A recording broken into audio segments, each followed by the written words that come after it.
That's T Money? Yeah. Oh, man. Oh, shucks, nah. Panther Nation, it's the C3 podcast, brought to you by CarolinaCatChronicles.com. I had fun, man. Just out, you guys joking. We working at the same time. Putting the work in as a team. Like I said, I'm just glad to be with the guys. My favorite night of the week. We're gonna go out there and we're playing to win. We're not out here just to show up. We're out here to win. I don't want guys that want to win, because really, who doesn't? Nobody wants to win. Everybody wants to win. I want players that hate to win. This embodies everything that we are as a team, as an organization. Our motto is keep pounding, and that's what we do. What I'm saying? Hey, what's the deal, Panther fans? It's your boy, the Professor, a.k.a. Tony Dunn. This is C3 Podcast, brought to you by CarolinaCatChronicles.com, where every Tuesday night we chop up the latest Panthers news and opinions from the fan perspective. I'm here tonight with the OG crew right here, at Panther Nasty, Willie Perry, and Straight Facts here tonight. How are you feeling today? I know you almost died on us, it felt like. Yeah, man. I'm doing a little bit better now. They got me on these expensive behind meds, so I guess they working. All right. My man said he has been feeling terrible. He thought he had the flu, and they said it was basically the flu, and they didn't use that name, it sounds like. All right. Hey, P Nasty, what's up, man? I'm feeling good, man. I'm feeling good. I'm feeling very excited for our team right now. Well, fantastic. Tonight's show, if I can get y'all up in the dang window. There we go. Tonight's show is the final show of the season. It's a party. 17.52. And tonight's episode is Super Bowl trivia, Camtroversy, and the state of things. We're going to be talking a little bit about, I guess we got to talk about the Super Bowl coming up with the Patriots and the Philadelphia Eagles. We also got to talk about, as it seems like every other week, we got to talk about how stupid Colin Cowherd is. And we'll look at the state of things when it comes to the team overall. Look, you can always get involved in the show by participating in the chat. We appreciate it. While you're there, go ahead and hit that thumbs up button and subscribe to the show. Our goal is to get to 1,000 to show YouTube that the small guy still counts. We also, you can find us on iTunes, Stitcher, TuneIn Radio, at cat_chronicles. Make sure you tell a friend about the show. Guys, I think really the main news so far this week has been some coaching additions. We added Travell. Well, not added. We kind of internally recruited Travell Wharton to take over as offensive line coach. Former Panther who played, I think, something like 10 seasons total in the NFL. I have to look it up exactly. What do you guys think about Travell Wharton as a player now turned coach? He's always been technically sound. He played guard, he played right tackle, he played left tackle. He has experience. He's always been real professional. He always had real good relationship with the players. I think that will continue. I think it's a damn good hire. And we still got Masco, so I think we good. Yeah, I think you bring up this about his ability and how he played. You never were upset with Travell Wharton as an offensive lineman. You never went, oh, he is the most athletic dude on the field, or is this guy? But he never really seemed a liability when he was out there for us.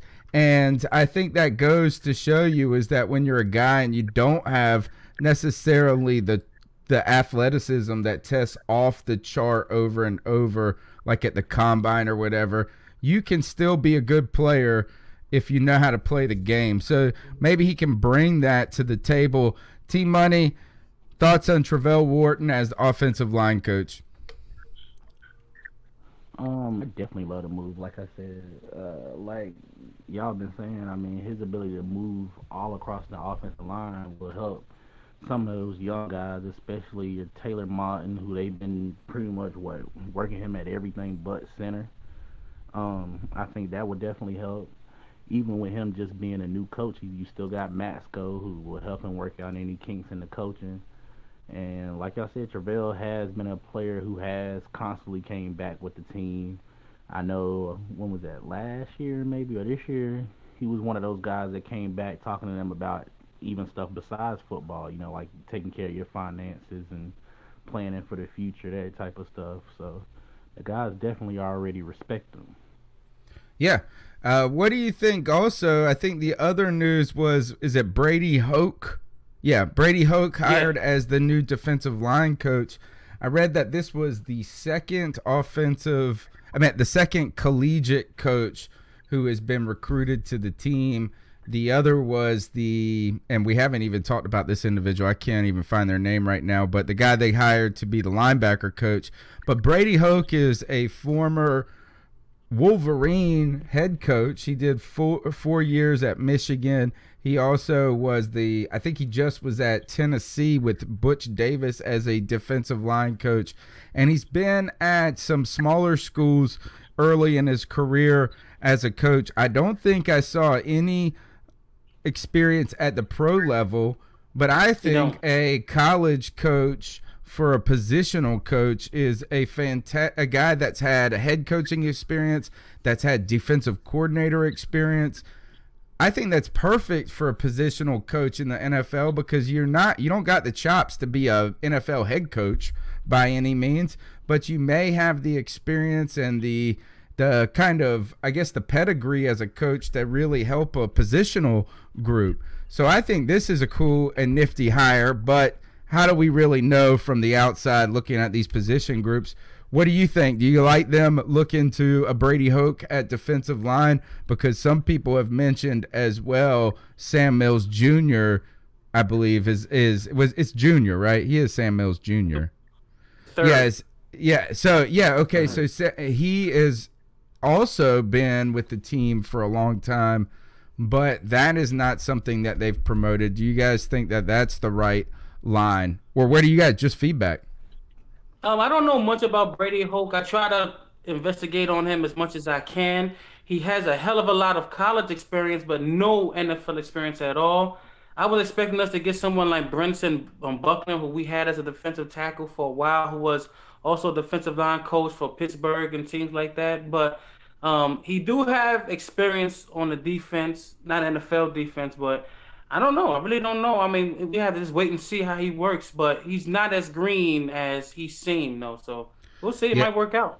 I think Slim J mentioned in the chat that Brady Hoke was Devin Funchess' head coach at Michigan. Oh, that's So, right. I mean, there is that tie. I think I also saw that he was the head coach for a stint at San Diego State. So I've been kind of trying to figure out where the ties to Rivera and the team are, because I don't feel like it's just something that you put on monster.com, like looking for a defensive line coach, and you put it's on the HR section of the Panthers website, job openings, and all the coordinators in all of college football apply. There has to be a friend of a friend or somebody, some reason that you look to this program, to this guy, maybe a tie to Butch Davis. Maybe it's a tie to California because of Rivera's ties to that area. I don't know. T-Money, would you have liked a Brenson Buckner as the defensive line coach? I would have liked it. I feel like he's been away from our organization for a while, though. It just seems like whether it's with the Cardinals, and he might have been for somebody else before that, the Steelers maybe. I mean, I know a lot of fans were playing for it, but I think Eric Washington will still have enough of a voice in that defense line room where whoever is going to be there, it's not going to be a big deal. And with Hoke, I guess he's going to have a different level of passion as a college coach, and I think that's just what they plan on doing, because the other guy that they hired for linebackers, he was from the college ranks too, I think at Air Force maybe. Air Force, but I know he had Yeah, that sounds right. I know he had worked directly with Eric Washington, was his ties.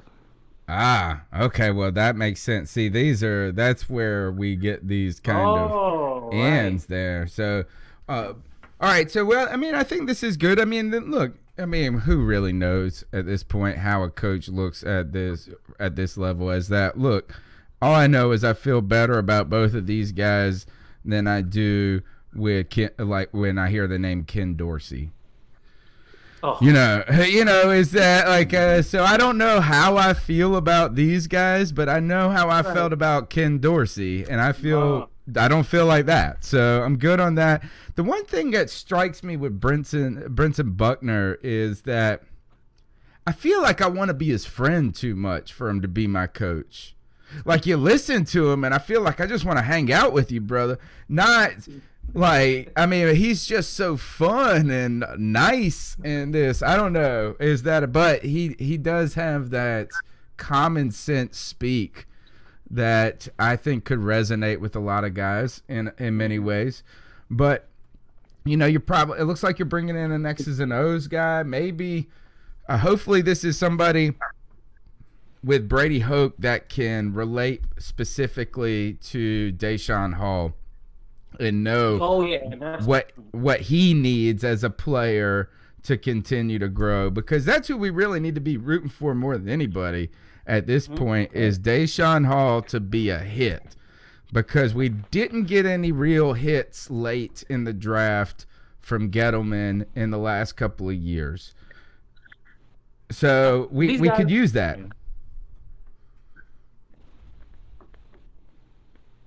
Yeah, this. Go ahead, Timon. I think Hope too. I think he will help Eric Washington a lot. Being a former that's a good point, because he's probably gonna be a little bit more detail oriented. Because when you're used to running a whole team, you definitely have to be detail oriented. So I think that might have made Eric Washington comfortable enough to feel like, hey, he's gonna take some of that pressure off me with me being a new defensive coordinator. I think that's a fantastic point, man.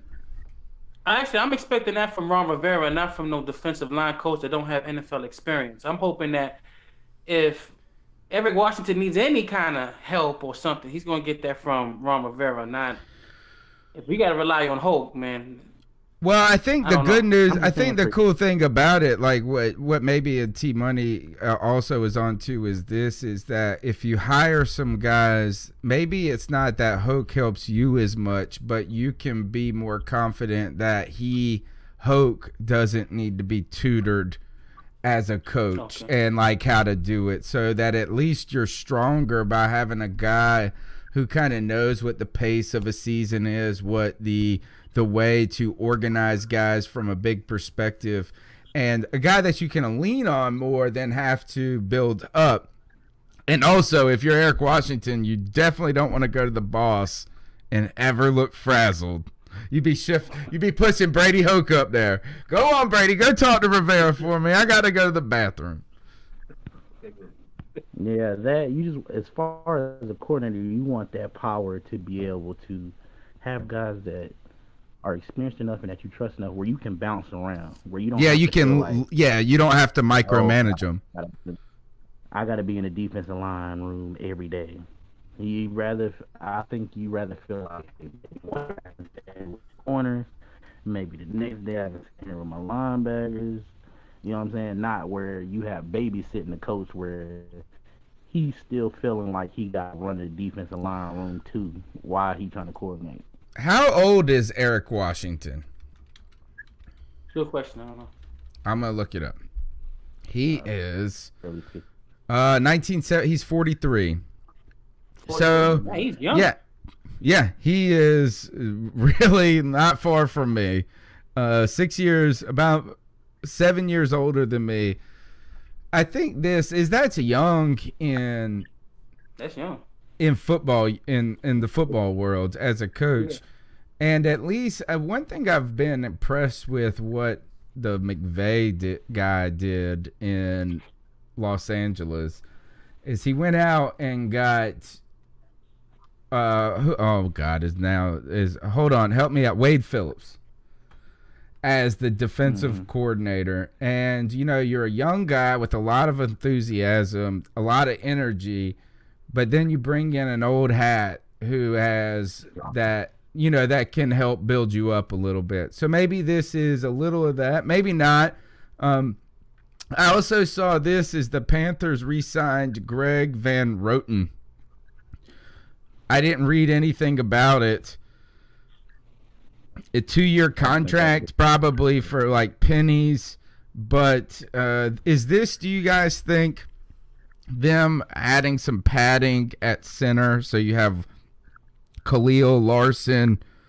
I thought this must mean Gradkowski isn't feeling all that up to par. But what do you guys think? Does this is how bad it is? We're talking about Greg Van Roten. I think, you know, we go ahead. I think that's just a death move because, you know, Khalil's health has been all over the place these past couple of years, and Larson did get banged up last year. I think it's just a death move. I don't think it would stop you from drafting somebody. I don't think. No, not a, yeah. I think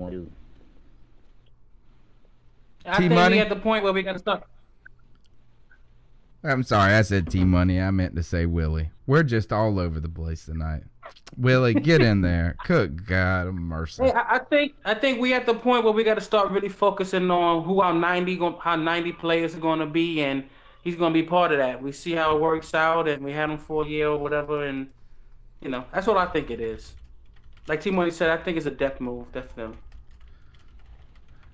Okay, so yeah, I mean, this is the starving time of the season. And speaking of center and center news, though, Khalil came out, and this is what I like, is that I think it was ESPN or maybe Charlotte, I cannot remember. It was like Khalil with a big career announcement at 2:00, and I was like, oh good, oh goodness. I pulled it down, like I pulled down that drop menu and you can expand it, and I was late, you know what I'm saying, like it had been on my phone and it was already after the time, so I was like, oh, I can see what this announcement is, and then it was like, this will be his last season and then he will retire. I was like, that ain't no big news. That's all the news that we all knew.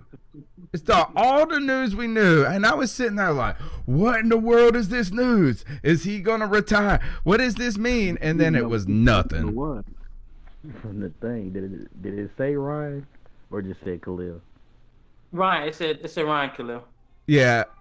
Oh, it did say Ryan Khalil. I just thought, like, all of a sudden, like, is that his neck injury, his head fell off, and you know what I mean? Because we had this weird injury. That ain't no big news. Like, they had a press conference to tell us.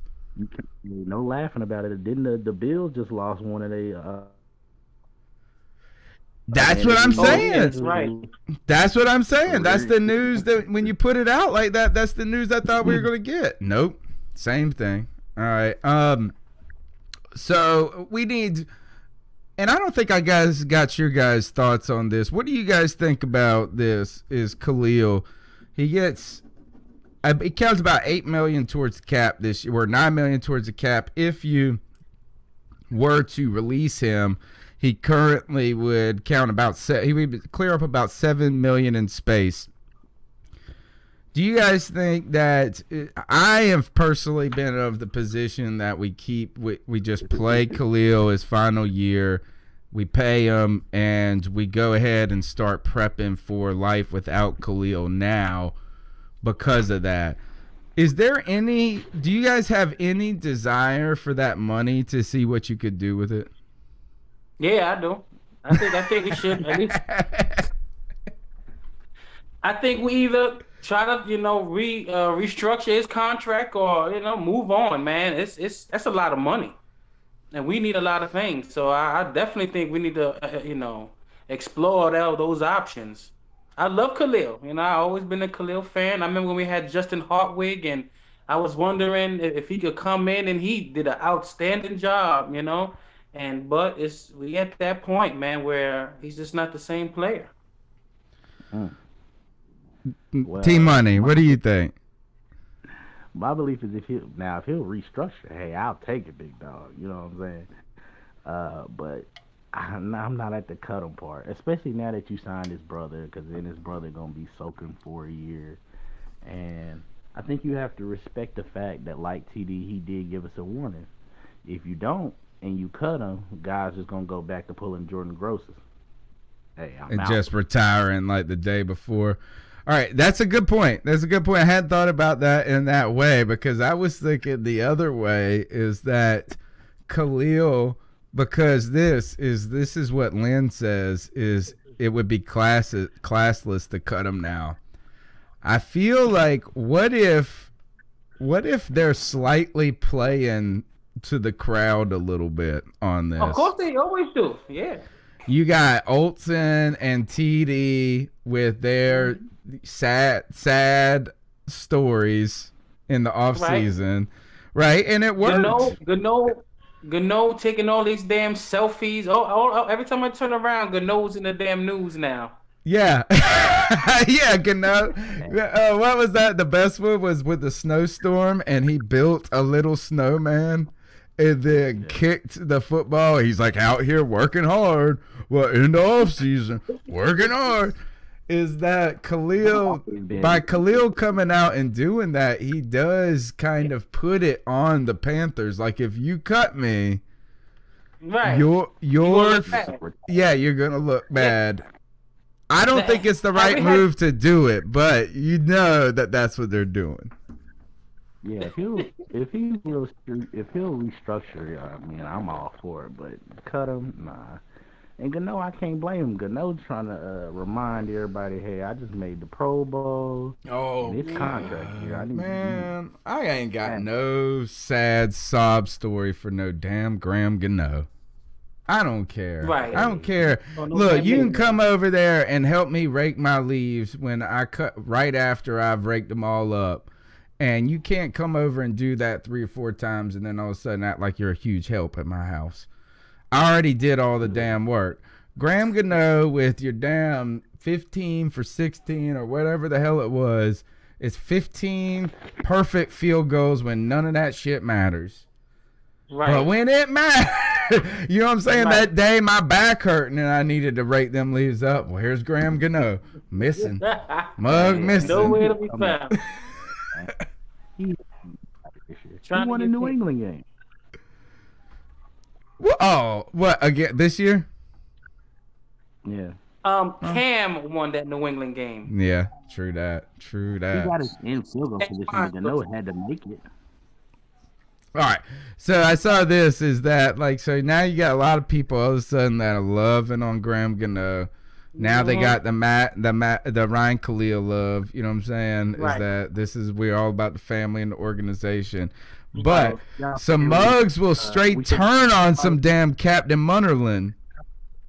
Oh yeah, the whole internet has turned on Captain Munnerlyn, and they just look at the all they do is they go to the salary cap, overthecap.com, and that they see that he's making $4.5 million this year or something like that, $5 million, and they're like, he ain't playing well. I think that's bullcrap. I think that Captain Munnerlyn is critical to the team, and I just think that they didn't know how to really use. Again, I think he's just SOL when it comes to like the Shaq Thompson conundrum, and that is we don't know what to do when you got Shaq Thompson and Thomas Davis. True. And I think too, man, I think Steve Wilkes tried to use him as like an undersized linebacker all year. Like, every time, it just seemed like all year I was watching Cap blitz, and I don't really remember Cap in coverage like that at all. Or covering a tight end. I'd be like, dang, poor Cap. Poor little Cap going up against, who's that kid? O.J. Howard. Like, good God. I felt sorry. I mean, that's like, or it was kind of, I don't know. I think this is that, don't talk no joke about Captain Munnerlyn right now, folks, because he ain't a bad player. He didn't play bad this year. Did he have like 1 or 2 plays he missed? Probably. Right? Did he have was he ornery with the coaching staff? Yeah. But you ain't saving no money by cutting him. And if you upset about it, then let's just put it on Dave Gettleman.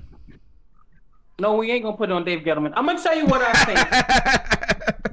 The whole secondary looked bad. The whole secondary looked bad. And when that's the case, there's more to the story than what you think. I think the defensive scheme, I don't think it fit Luke, and I don't think it fit the people in the secondary. We had a 37-year-old strong safety, and we blitzed. You know what happens when you blitz like that? You put in that 37-year-old man in man-on-man coverages. I think. Imagine if you did that to Roman Harper. Exactly. He'd be Swiss cheese. Oh God, that mug would have looked so old. He already looked old, but he just was never when it was in front of him. It didn't matter. It was like, oh, the old man, but he kept you in front of him. It was like you playing pickup basketball, and the guy that used to have skills back in the day, like he's all right, like he's gonna pass the ball well. He's gonna keep you in front of him, but you get behind him, you're gonna dang yoke. I think the biggest change. That's what I think. The biggest change for me really was seeing what happened to Kurt Coleman this year, man. He just looked totally. He did not look like the playmaker he has been since he got to Carolina this year, man. It's the scheme, dude. Everybody looked bad. They all did. Yeah, I think they were pushed to the limit. I think that's what that Willie is talking about, is that with this scheme would have worked if you had two players on that squad that were better, but you didn't. And so these guys were gassed trying to play that. If you had Josh Norman, if you had Chris Harris and you had straight up man corners and you had safeties that could cover a lot of the field, then sure. We had zone guys. And typically what we want to do, Carolina defense, is to force you in passing situations. What they did was exactly what we wanted them to do, but we responded differently.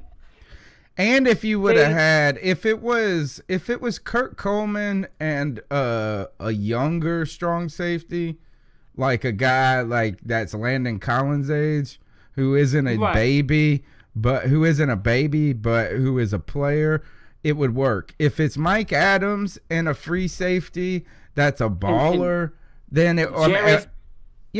but it's when you put both of them and then you put two corners who are babies at the best. And look, let's be honest, is that Worley and that homeboy, what was his name? Samuel Seymour.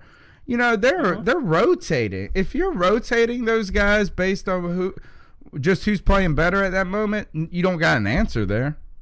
It wasn't even that. It was a total tail. Seymour was in when we was running man, and Worley was in if we was running zone. They said that at a certain point in the season. Yeah. That's a definite tail. You can't disguise your coverage like that. No. And not to mention, we went up against some top offenses. And, we put those guys on islands. We draft those guys to be zone guys. I think offensively, we had absolutely no identity, no direction in our offensive play call and our offensive identity. And defensively, I think we played out of scheme. I didn't think we played to our team's strength. That's just my opinion. All right, Eric Washington was asked about if Vernon Butler can just replace Star Lotulelei. Obviously, this is a Bill Voth tweet right here because it's seething with pretentiousness at this moment, because it says, Eric Washington, in response to whether Vernon Butler can just replace Star Lotulelei, because this is like him trying to be that guy that is like, it's more complicated than you poor fans, you little fans can understand. That's what that is. That's secret talk right there for, oh, y'all don't know shit, but we know everything, which I don't believe that. But he said, yeah, well, I'm telling you, man, I don't believe. I think this is playing. This is secretly pushing internet buttons. I see it. Maybe it's my button. It's secretly pushing my button. But it just says, can Vernon Butler just replace Star Lotulelei? And Eric Washington says, quote, it's not that simple. Within his own skill set, Vernon is capable of being a difference-making starter, but I'm not looking at Vernon to replace Star. What should Eric Washington say here? Should he be like, hell yeah, he can replace him, and you can just tell Star Lotulelei to walk his ass on out of here. We ain't paying him shit. Like, what is he really supposed to say there? Exactly. He said exactly what he was supposed to say. Yeah. Well. Oh, don't give me this. Vernon Butler can't play one technique, 7-5 technique on the Tuesday. Zero technique. Considering the Rams are playing around like they not gonna pay Aaron Donald, I don't think nobody, you know what I'm saying? If they can't respect Aaron Donald to say they just gonna pay him, I don't think nobody necessarily deserves that respect. He's the best defensive tackle in the league.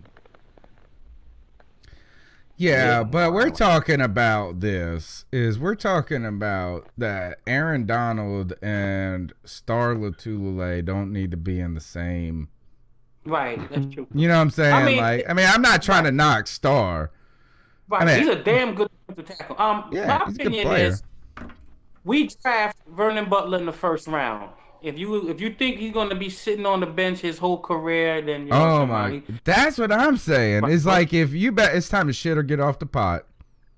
That's all of it. But let's not forget why we drafted Vernon. Remember, this was before we re-signed Kawan, so they really drafted Vernon, not thinking Star was gonna leave. They drafted. Well, then you better trade somebody, Mug. Good God, like you can't. This is two positions where we've got number 1 draft picks that are part-time players. I'm gonna tell you what it is. Vernon Butler is our defensive tackle, Shaq Thompson. Oh yeah, I know. And he won't be this year though. Star's gone. There's no way. How are you gonna justify paying Star all that money and Kawan short, and then have Vernon on the bench again? This is not gonna happen. We're gonna have Vernon gonna start next to Short, and you're gonna have Kyle Love and whoever else as the backup. If Star go, then I'm expecting Norwell better be here. I think Norwell's gone too. How are you gonna justify paying Trey Turner all that money and gonna pay another guard a whole lot of money? I think they both gone. I mean, it's kind of hard to read Marty Herney because he's very, attachy, he's real clingy. But business-wise, you let both of them walk. Nah. Yeah, and here's the thing: is a lot of people are talking about in the chat room. How's the tag? What's it going to cost to tag any of these guys? And I tell you this is that I've heard, this is Bill Voth who stated this, that when you tag a guard or you tag a D tackle, they don't note that if they're a tackle or a left or right tackle. They just count all offensive linemen as one type. So you're really tagging a offensive tackle. Not a no! So you're paying upwards of not 11 but maybe 13 million for Norwell, and the same for Star. You're paying him K1 short. It's those guys. What is it? The top 5 or something like that of a position? It's top 5. Yeah, it's top 5. So they're gonna take the top 5 offensive linemen and average their pay. Oh hell no! But you can't say you want what's best for Cam and not re-sign Norwell though. Here's the deal. This is not an attack on the player, because we know Star Lotulelei and we know Andrew Norwell are beasts. Fact. I love both of them. But you cannot tie that much money into guards, man. Like, you could get a guard. A nose tackle. Yeah, you could. We already got one. It don't make no sense to spend that much money on a guard and a tackle. It just don't make sense. I think we gotta re-sign Norwell. Star can walk, but Norwell, I understand. I feel that. I want that to happen where we re-sign Norwell, but I think that Willie's right, man. Is that I don't think it's about the player or protecting Cam. It's almost how much can you lock up in a position group. It would be like if you had Julio, like at some point you can't just sign another big name wide receiver. No, you can't keep Julio, AJ Green, and Antonio Brown on your team. Yeah. Can't do it. Unfortunately, just can't do it. I just think that shows I just think you should want to reward your players that have played well for you. And Norwell, When you can. it's not like You Norwell do didn't by letting them walk. You actually are doing them a solid by letting them get their max deal because you can't pay the max. But then we complain and call teams, the Buffalo Panthers. I guess the Giants about to be the Carolina Giants in a second. No, listen. We already paid Trey Turner. We already paid Matt Khalil. Ryan Khalil getting paid. We got to do Taylor Moton out there. He could probably play some guard. He could play guard and tackle in the pinch or whatever the situation is. It's easy. It's kind of easy to find a guard. I mean, he's not going to be as good as Norwell, but to spend that kind of money is just unjustifiable, man. You have too many holes in the secondary and wide receiver and all that where we could spend that money on, opposed to just two guards, though.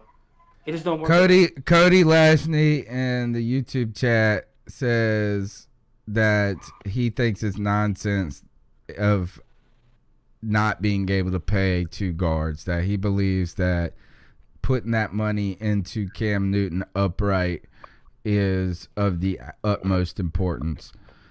I understand the sentiment, but I'm coming back to this. I keep coming back to this. Why we draft these other players then?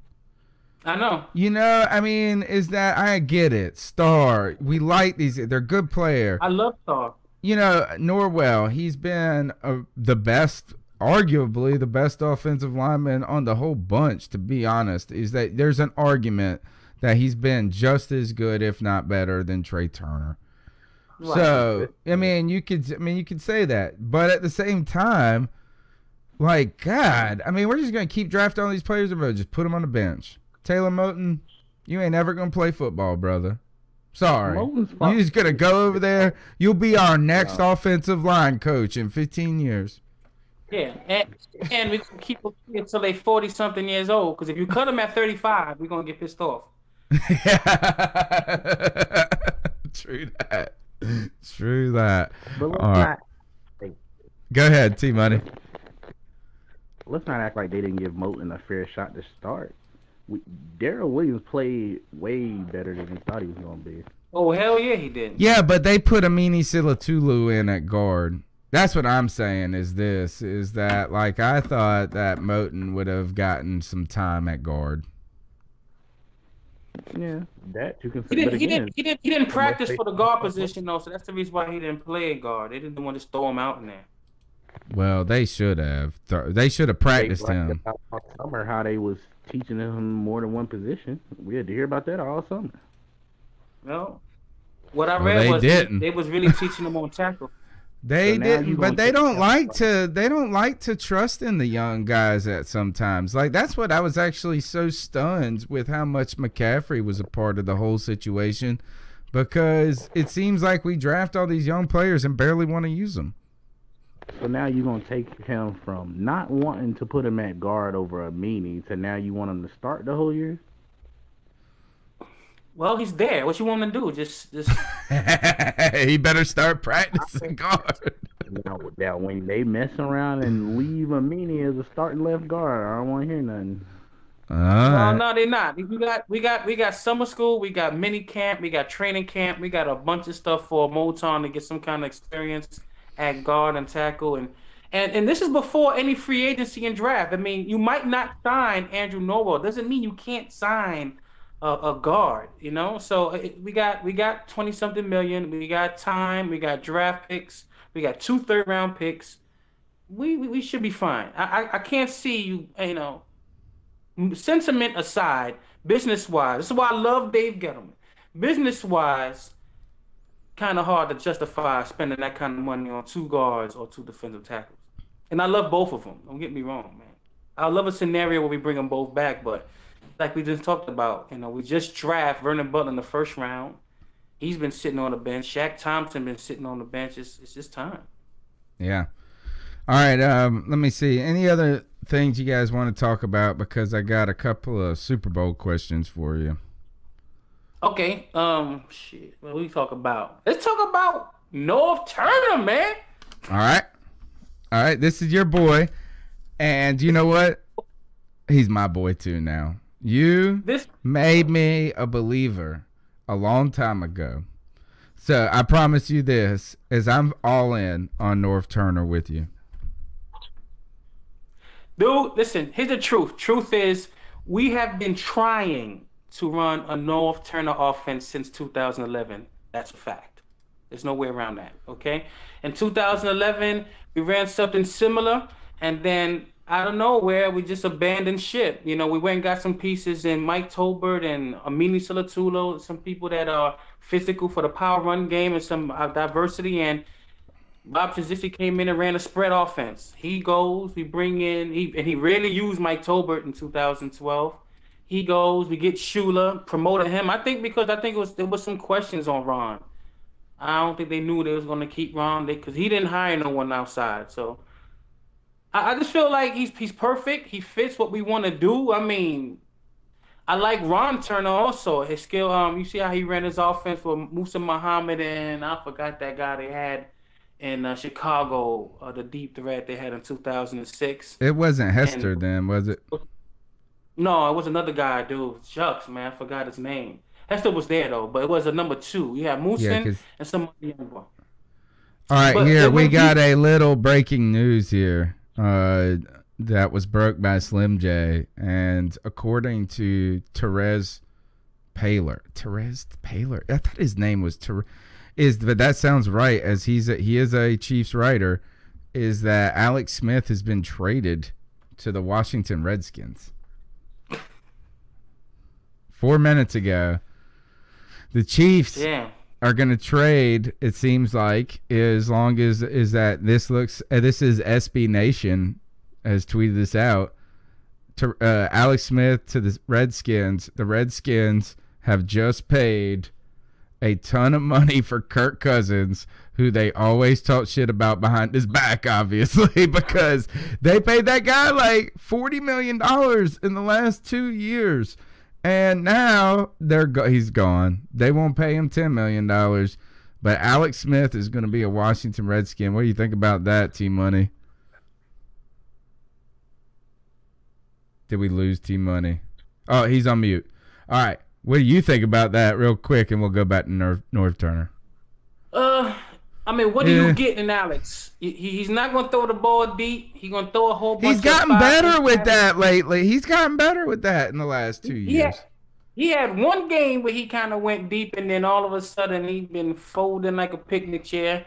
You know what you're getting, Alex. You better have a running back he's throwing the ball to, and you better have a tight end because he ain't trying to throw it anywhere else. They do. The problem is he never plays. They do have a tight end. He just doesn't play on Sundays. Yeah, Jordan Reed. He's always hurt. I don't know. I guess it's thin at quarterback. Who do you get, right? Yeah, he seems similar to me to Kurt. I don't know. Yeah, I mean an older Kurt. Right. Yeah, maybe a little bit bigger. Maybe a more athletic. What did they give up? How many draft? Just says this. It says that the Chiefs just made the move. There's no details about it. Just says that he was going to cost $17 million against the cap. I don't know. Interesting. So that means that Kirk Cousins is going to be a Jacksonville Jaguar. That's what I think. I don't know. That's what I think. I don't know where he goes. Oh no, maybe Broncos. Yep. Oh, yeah, Elway would do that too. He ain't gonna be scared of that. All right, so back to Norv Turner. So we're excited about Norv Turner. I think I want to remind everybody when it comes to, because Willie has got to talk about Norv Turner because this is his guy more than anybody, is that the people who are not excited about Norv Turner have a limited, I'm just guessing about you. I'm not 100% sure, but if I was going to guess, that you are under 25 years old. Yeah, I think that's what it is too. It is an age thing. And you know what I mean? It seems like too old of a hat. You know, the old white dude who is a guy that you really just know from Minnesota. Yeah. Or you bring up a lot of his stints as head coach, but you don't know much about him as an OC. He's a terrible head coach. I would never dispute that. But as an offensive coordinator, there is no argument. North Turner is very good. When I thought was really cool when he was doing his interview with Bill Voth. Like, if you watch that 2-part series, you want to talk to, I mean, you get to spend like an hour with North Turner. It's not that long. It's like you get like 25 minutes with North Turner.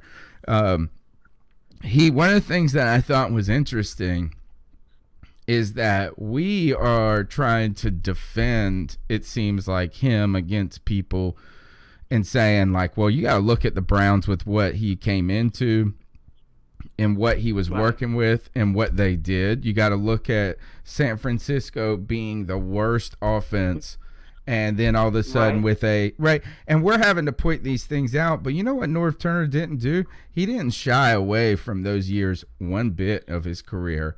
Like, to him, those years are validation of his ability. I feel like he said, he was like, look what I did with Alex. I came in here and we had the worst damn offense in the whole league, and I got this guy playing like a respectable NFL quarterback. Look what I did with Josh Gordon in Cleveland.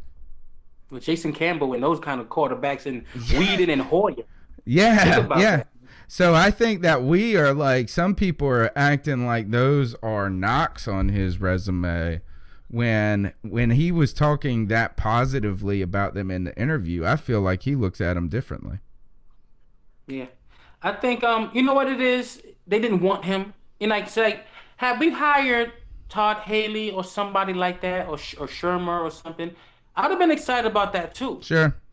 You know, I wouldn't have, just because you didn't get the guy I wanted doesn't mean now the guy you got sucks. A lot of people have that attitude also. You know what I mean? You didn't draft the receiver I wanted, so now I'm going to hate on the receiver you got. You know what I mean? We do that. Yeah. Before. Yeah, it's clearly there to a degree. I mean, we all kind of are interested in the DeFlippio or whatever. Those names are kind of sexy at this moment because, too, I want to remind everybody, and it's not something that only fans do. This is something the media encourages you to do, and that is to be it's recency bias. And what that is what is working right this moment? Right. Because you'll be like this, look at McVay, the LA Rams, they're back. They are the team. And it's not like, yeah, we do need to celebrate what they did, but they will leave you behind, folks.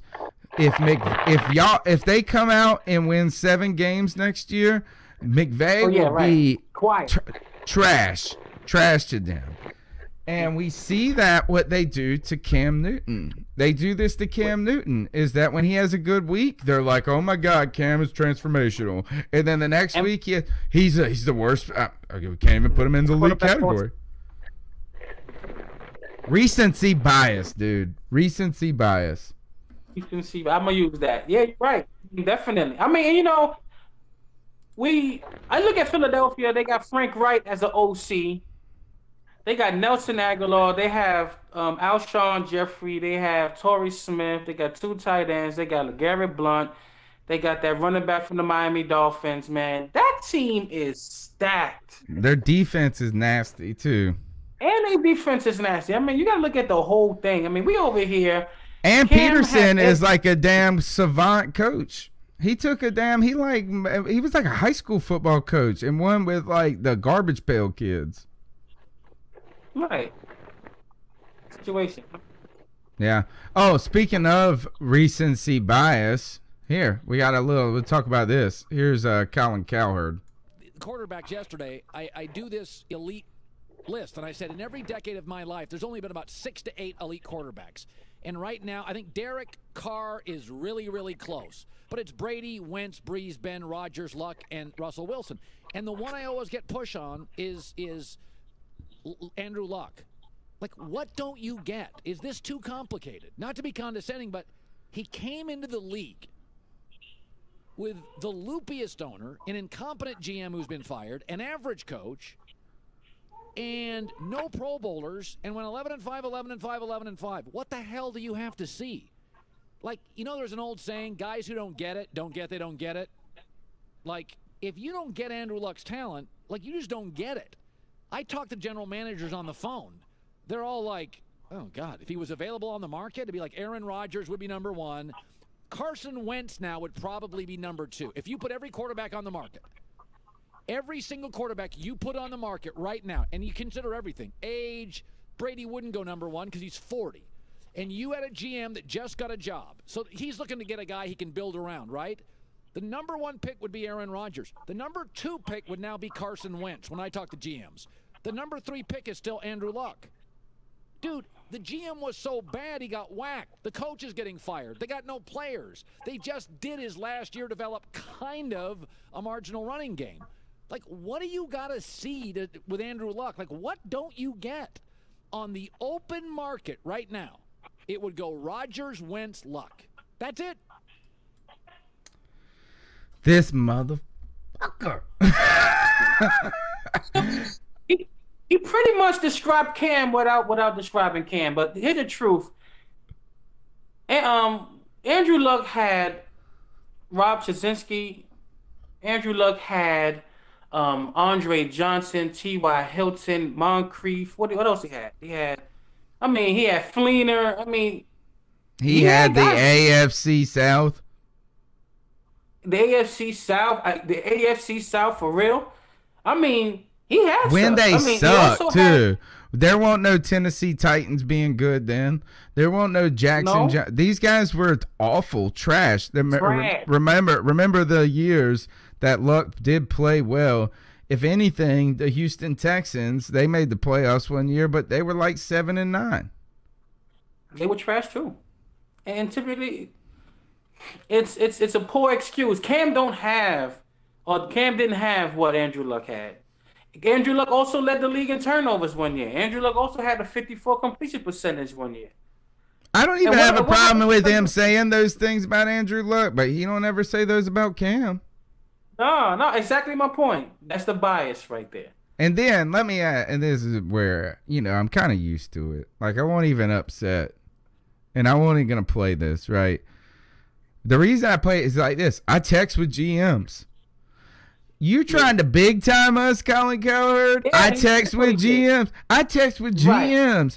Right. Like, so you text with GMs and you say, if any quarterback was on the open market, how would you rate them? So he texts Dave Gettleman. He said, how would you rate all 32 quarterbacks if you could start from today? And Dave Gettleman goes, you know what? I'm gonna text Colin Cowherd back. And I'm going to give him my ratings. No, shut the hell up. Shut the hell up. You ain't text nobody, and they ain't doing none of that. You can't big time us, Colin Cowherd. And you should be ashamed that you're turning on your boy Russell Wilson like that, because he said this: we can't draft Russell Wilson. He's 5'9", and you got to design an offense around a 5'9" quarterback. No, you don't got to design an offense around it. Like, no, what you got? Put them in clogs. Like, we had to get him some lists for his shoes. No, it's silly shit. And you a front runner.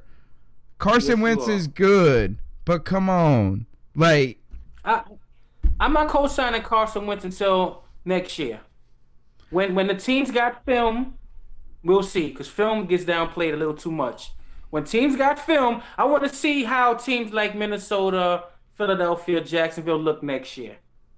It's a whole new world, and we see it happen all the time.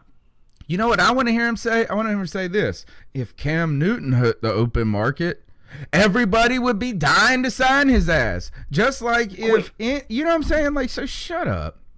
And shut up, too. We don't even know. Andrew Luck can't even throw a tennis ball across the room right now, it seems.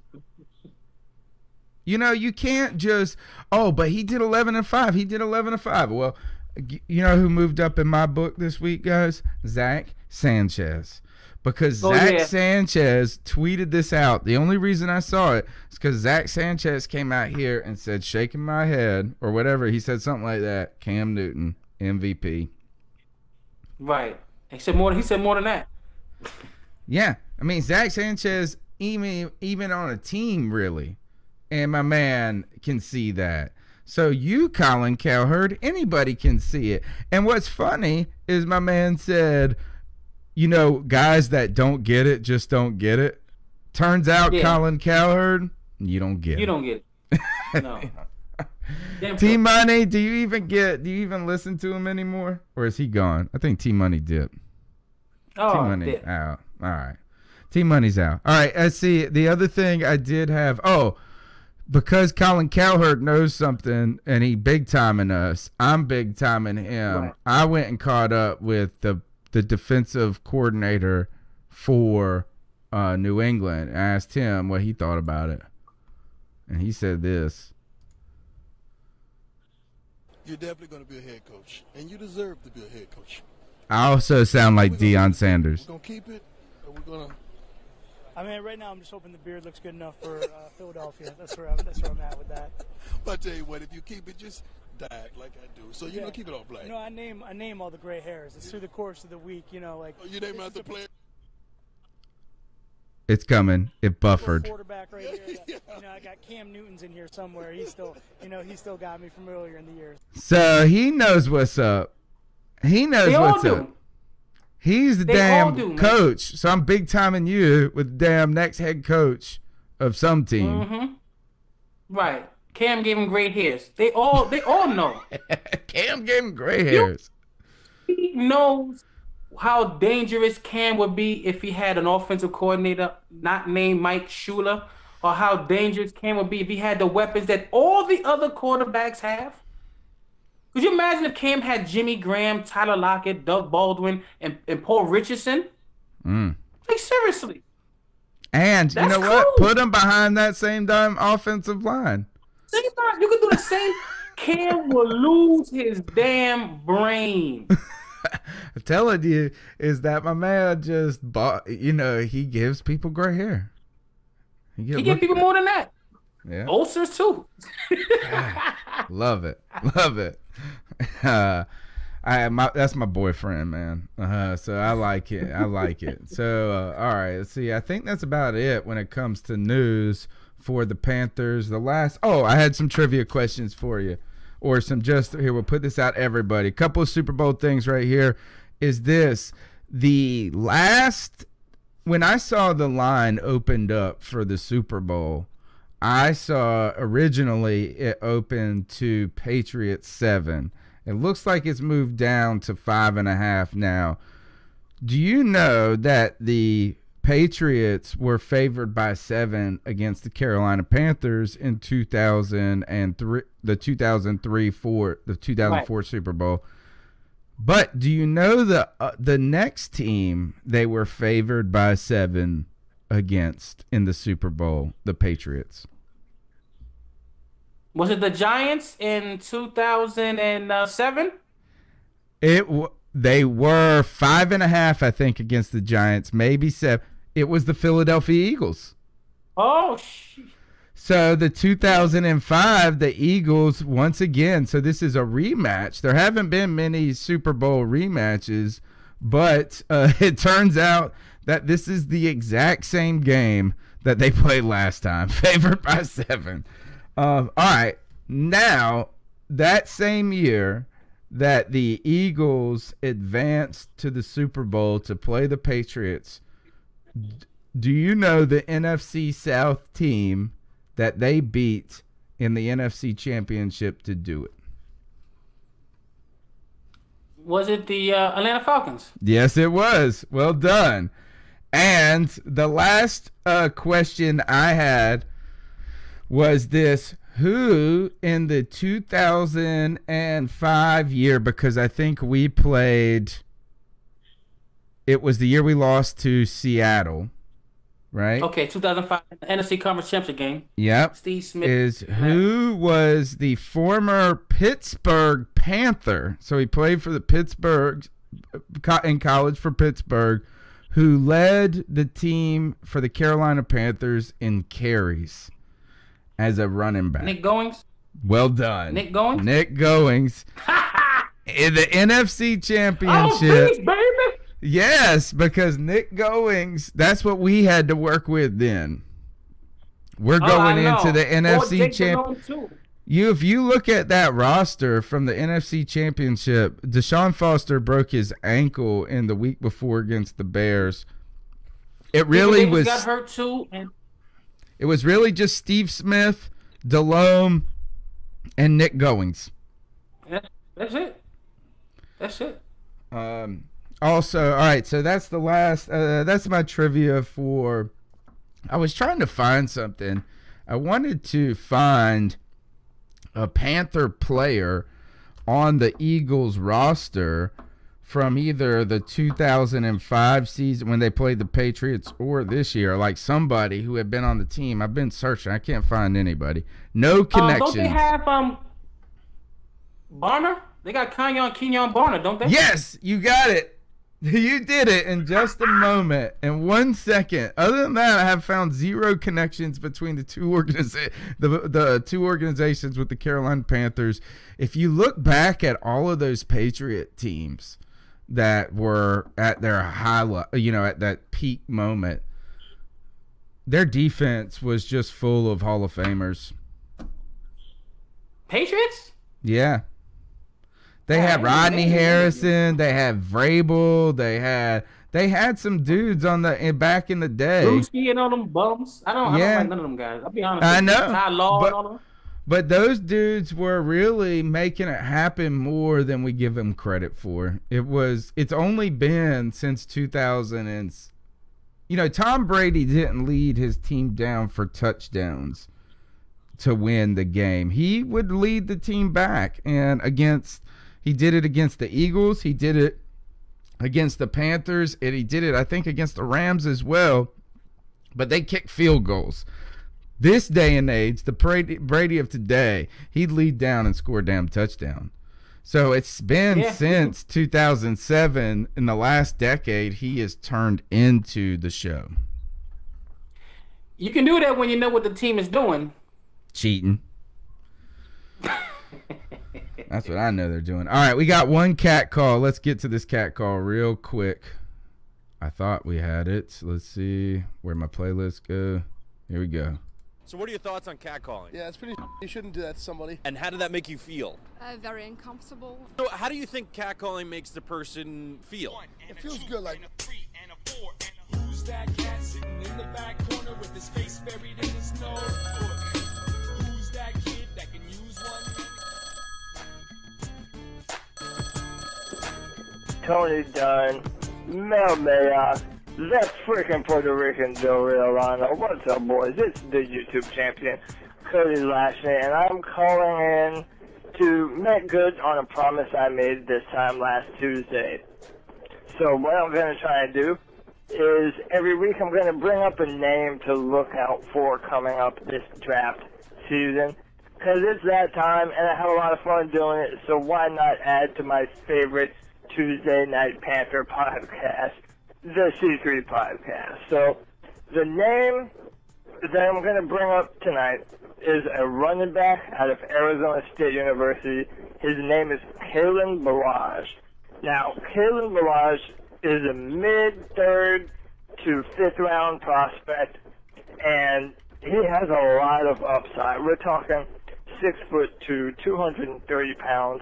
And man, I don't know if any of you watched the Senior Bowl, but he was out there laying the boom on fools. He has excellent hands, pass catching ability, and fun fact, in 2016 he set the record for most touchdowns in a college NCAA football game at 8 touchdowns.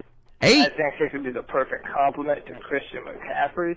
And considering we don't know how much longer we're going to have Jonathan Stewart, we don't know if Cameron Otis-Payne is going to be the future. So it may not be may or may not be a relationship between Cameron and Ron's daughter. We don't know. So we need to look at that position in the future, especially since it's looking more and more like North Turner is going to be putting Christian more in the slot and more on the out routes, running on the outside of the tackles. So that's all I have for the show tonight. Love you, boys. Keep pounding until next Tuesday. All right. The name is Kalen Balazs, Arizona State. I just pulled up his stats. Check this out. In 2016, my man had 126 attempts and 14 touchdowns. I mean, he had 14 touchdowns on that's like the bomb. Like, you know what I'm saying? Like I mean, they just, every time they got it in the 10, they just gave it to him 3 times.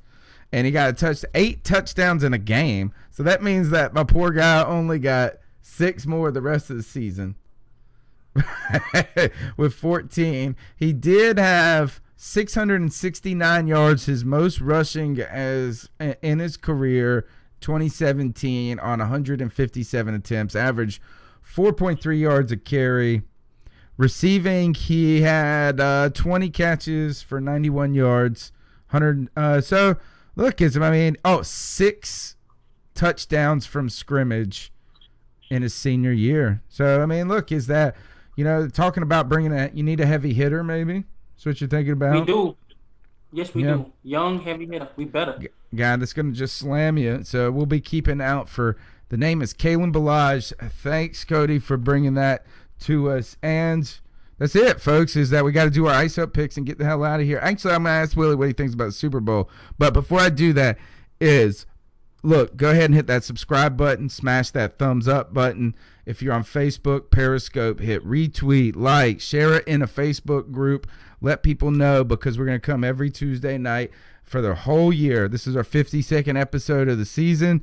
It's officially over because now the Super Bowl is here. We'll start with a season 18.01 next week. We're going to be looking a fresh start now. So just go ahead and tell somebody about it. We need to grow. Willie, the Patriots, Eagles, who you got? I think the Eagles are a way better team. I think the Eagles are extremely talented. I think they should be able to go in there and win it, but I got the Patriots winning. I think Eagles are stacked. Yeah. Go ahead.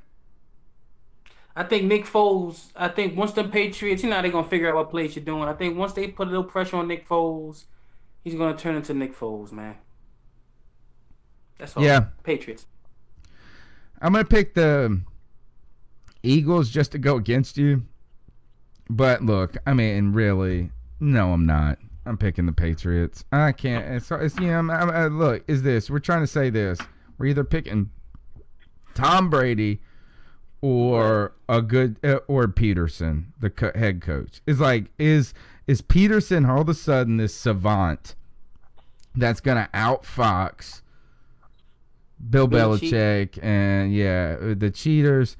Is that here is the thing. I agree. Is the Eagles have all the talent to do it. It really could be done. I think they can do it. I truly think they can do it. I just don't think they're going to.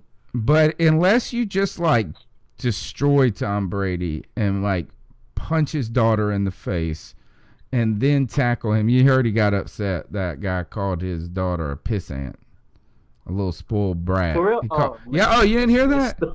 No, I didn't. So this guy, they just suspended him. He was off for a radio station, and they had Tom Brady come on as like a weekly guest or something like that, and he got wind that the dude on his radio show said that the Tom Brady documentary, the first episode or the first scene, was so damn staged. And that little bratty pissant in the backgrounds, he called his daughter, and then Tom Brady came on the show and said, "I think I'm not going to do it now because of the way you talked about my daughter, and I won't come on your radio program anymore." And then the dude got suspended from his job. Dude, you can't say stuff about people's kids. I know, but you know what? What if she was being a brat? I'll be like this. I'll be looking the damn goes. I want to damn whoop some kids in the damn restaurant. I was at a Boy Scout thing with my kids the other day, and this lady was just letting her kid just cry and throw a temper tantrum, and there's like 200 people there. I was like, bitch, this ain't no time. Excuse my language. This ain't no time for you to be like winning a moral battle with your child. Like, nah, we got 200 parents here ready to whoop your kid's ass. That's how sorry. Maybe she was a brat. She could have been. I mean, hey, I took my daughter to get her, get a checkup or whatever. And this parent had their child in that office losing their damn mind. They was running around like they was fucking losing. Oh God, I want to kill them. I'm gonna spank them, man. But you can't say nothing to nobody's kids, man. You can't be, hey, come get your little brat. Man, you can't do that. You and your damn magic pajamas. Get your kid and get on out of here. I'm picking the Eagles now, you wusses. All right. All right, so let's do these ice up picks, man. That's what I got left for us. Do you got an ice up pick this week? Yeah, I do. I do got a nice up pick, man. I think it's about time. I'm icing up the Carolina Panthers, man. Oh, God. How long are you going to go without really dealing with this wide receiver issue? How long are we going to sit here and play games with the wide receiver position? You look around the whole league, and especially teams that have a franchise quarterback, they go through hell and high water to make sure their quarterbacks have everything they need to succeed. We in here with Shepard and Clay and all these Birds and like, how long are we going to play games? Bird hasn't shown the ability to be healthy. Regardless of what anybody's opinion is, he's hurt all the damn time. We need to make moves at wide receiver. We can't play. We can't get no experiments. We can't rely on a rookie. Yeah, I want a rookie, don't get me wrong. But we need to really address this problem, man. Ice your ass on up. All right. Ice up is that it's time to we got to do something to get some talent around him. Is that you used it up. You used up the time where Cam Newton can carry you. You know, is that, look, it's not saying Cam Newton can't do it, but now you did it. You got away with it for the first 5 years of his career, or 7. It's time to make good on that promise now. All right, I got 2 ice up picks. Is that I had an ice up pick stored away for today, for a minute, and then I got one that kind of I feel like one upped it today. So my original ice up pick was to that Tommy Loren chick. She's like a Fox News, or she's actually like a YouTube news person now or something. She's like the real prissy looking blonde that plays the hardcore conservative, which I don't really care about all this. Is that I don't want to do. But, Jay-Z came out and said some things this past week where he said that they were asking if black people having the lowest unemployment mattered. Is that good enough to Trump essentially? And he just said, nah, I don't think so. It's not about money. And then he called Donald Trump the superbug. But then she comes out and tweets this: as opposed to you who raps about bitches and sisters and brags about selling crack. Yeah, Trump is the problem. Sure. I just need to remind you, Tommy boy, that Jay-Z ain't the president of the United States. Jay-Z's parents didn't have $1 billion freaking dollars or whatever when he was born. So, and your president did say grab him by the pussy. So, you can't really say that Jay-Z's language is unpresidential. And he ain't the president, all right, so Tommy Loren, you get an ice up. But here is the other one. I saw this today. This lady named Jessica Cunningham, you can find her at the Prodigal Fox, and she tweeted, oh God, I just lost it. Where'd it go? She tweeted that, so she said that a mother had recently sent her a message about a Kim Kardashian nude photo, which, by the way, ladies, close your ears. Guys, go look at the photo. Second, is that, so she tweeted this nude photo to it's like a sex photo or something. I don't know if it's new, old, or whatever it is. But Jessica Cunningham says this: I got a message from one of my friends saying that her 13-year-old daughter has been sending pictures like this to boys. And when her mom, or she said mom, asked her why, her response was, Kim Kardashian does it. That scared me, having 3 girls. What are your thoughts? Jessica Cunningham, I got to ice you up for this, because you can't be passive aggressive critical of Kim Kardashian putting out a nude photo, because your daughters might be tempted to do it when you attach the nude photo to your tweet. You put the nude photo in the tweet saying, what do you think about this? Well, your public tweet is only proliferating the potential problem that you're talking about. So no, Kim Kardashian can put nude tweets out there, and you, if you're worried about your daughters tweeting nude stuff out, maybe you shouldn't tweet nude pictures of other women out. Just throwing it out there. So Jessica Cunningham, to you I say ice up, because look, I mean, I get it. Look, I got 2 daughters that are very young. I told some people at work this, is that this is a new phenomenon for parents. You know, like what the media pictures, like the worst we could have done when we were kids, Willie, is I could have sent a girl could have hit me on my pager with like the hit with the hashtag 69 at the end. Like that's the worst it was gonna get back in our day. I'd be like, God, I gotta find a payphone. I gotta find a payphone. You got a phone I can borrow? Your dad got a bag phone in the car I can use? That's about as bad as we could get. So this is a new problem or a new issue facing America. Just tell your daughters this: it won't ever go away. That's the thing. That's the one thing with the internet is, well, it's permanent. It's forever permanent. It would take like an EMP, nuclear blast. Dinosaurs will be back before it's gone. So, and not only that, I won't go away. If my daughters even think they can do this without and there'll be no consequence.